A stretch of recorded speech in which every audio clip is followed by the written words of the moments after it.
পবিত্র কোরআনের উল্লেখিত সম্মানিত 4টি মাসের একটি মুহররম। সম্মানিত মাস হওয়ার পাশাপাশি এই মাসের গুরুত্বপূর্ণ দিক হলো এর মাধ্যমে শুরু হয় হিজরি নববর্ষ।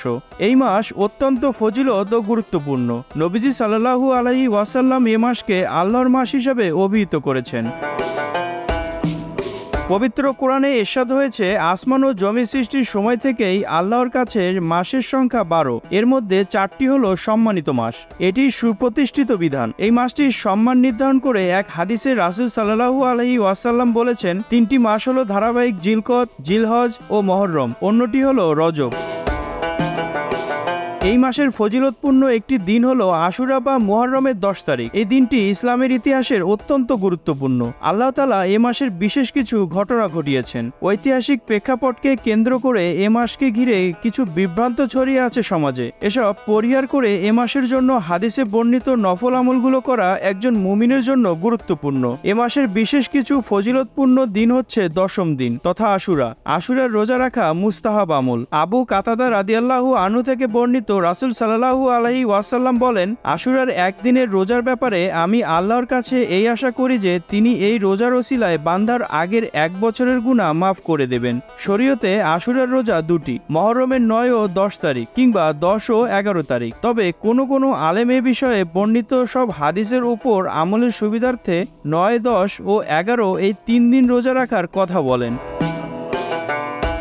ইবনে আব্বাস রাদিয়াল্লাহু আনহু থেকে বর্ণিত, রাসূল সাল্লাল্লাহু আলাইহি ওয়াসাল্লাম বলেছেন, তোমরা আশুরার দিন রোজা রাখো এবং তাতে ইহুদিদের বিরুদ্ধাচরণ করো। আশুরার আগের একদিন বা পরের একদিন রোজা রাখো। নফল রোজা রাখা এ মাসের অন্যতম আমল। নবীজি এই মাসের নফল রোজাকে সর্বোত্তম ঘোষণা করেছেন। হযরত আবু হুরায়রা রাদিয়াল্লাহু আনহু থেকে বর্ণিত, তিনি বলেন, রাসূল সাল্লাল্লাহু আলাইহি ওয়াসাল্লাম বলেছেন, রমজানের রোজার পর সর্বোত্তম রোজা হচ্ছে আল্লাহর মাস মুহররমের রোজা। নফল রোজার পাশাপাশি মুহররমের বিশেষ আমল হলো তওবা ইস্তেগফার করা। কেননা রাসূল সাল্লাল্লাহু আলাইহি ওয়াসাল্লাম ইরশাদ করেন, মুহররম আল্লাহর মাস। এই মাসে এমন একটি দিন রয়েছে যেদিন আল্লাহ তাআলা একটি সম্প্রদায়ের তওবা কবুল করেছেন। আশা করা যায় সেদিন অন্যান্য সম্প্রদায়ের তওবাও কবুল করা হবে। মুহররম সম্মানিত 4 মাসগুলোর একটি। এই মাসগুলোতে নিজেদের উপর জুলুম করতে নিষেধ করা হয়েছে। আল্লাহর নাফরমানি ও অবাধ্যতার চেয়ে বড় জুলুম আর কি হতে পারে? আল্লাহ তাআলা বলেন, এই 4 মাসের মধ্যে তোমরা নিজেদের প্রতি জুলুম করো না। মুহররমের 10ম দিবসে ইহুদিরা রোজা রাখত।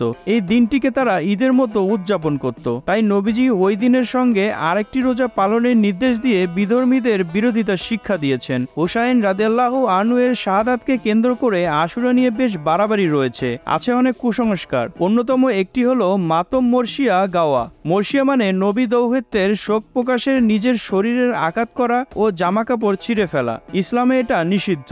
নবী করিম সাল্লাল্লাহু আলাইহি ওয়াসাল্লাম এ ব্যাপারে কঠোর হুঁশিয়ারি উচ্চারণ করেছেন। তিনি বলেন, যে ব্যক্তি চেহারার চপেটাঘাত করে, জামার বুক ছিঁড়ে ফেলে এবং জাহিলি যুগের মতো হাহুতাশ করে, সে আমার উম্মতের অন্তর্ভুক্ত নয়। আশুরা মানেই কারবালা নয়। আশুরার মর্যাদা ও ঐতিহ্য ইসলাম পূর্ব যুগ থেকে স্বীকৃত। 10 মুহররম কারবালার প্রান্তরে নবীজি সাল্লাল্লাহু আলাইহি ওয়াসাল্লামের প্রিয় দৌহিত্র হুসাইন রাদিয়াল্লাহু আনহু ও তার পরিবারের মর্মান্তিক শাহাদাতের ঘটনাটি তাৎপর্যপূর্ণ, আশুরার সঙ্গে মিলে যাওয়া কাকতালীয়। হৃদয় বিদারক এই ঘটনাটি কেন্দ্র করে এক শ্রেণীর লোকের শোক প্রকাশের অযৌক্তিক নানা আয়োজনের কারণে আশুরা ও কারবালাকে একাকার মনে করে থাকে অনেকে। অথচ জাহিলি যুগেও আশুরার রোজার প্রচলন ছিল। ইবনে আব্বাস রাদিয়াল্লাহু আনহু বলেন, রাসূল সাল্লাল্লাহু আলাইহি ওয়াসাল্লাম হিজরত করে মদিনায় এলেন এবং তিনি মদিনায় ইহুদিদের আশুরার দিন রোজা রাখতে দেখলেন। তাদের এ সম্পর্কে জিজ্ঞাসা করলে তারা বলল, এটা সেই দিন যেদিন আল্লাহ মুসা আলাইহিস সালাম ও বনি ইসরাইলকে মুক্তি দিয়েছেন এবং ফেরাউন ও তার জাতিকে ডুবিয়ে মেরেছেন। তার সম্মানার্থে আমরা রোজা রাখি। তখন রাসূল সাল্লাল্লাহু আলাইহি ওয়াসাল্লাম বলেন, আমরা তোমাদের চেয়েও মুসা আলাইহিস সালামের বেশি নিকটবর্তী। এরপর তিনি এই দিনে রোজা রাখার নির্দেশ দিলেন। রাকিবুজ্জামান, দেশ টিভি।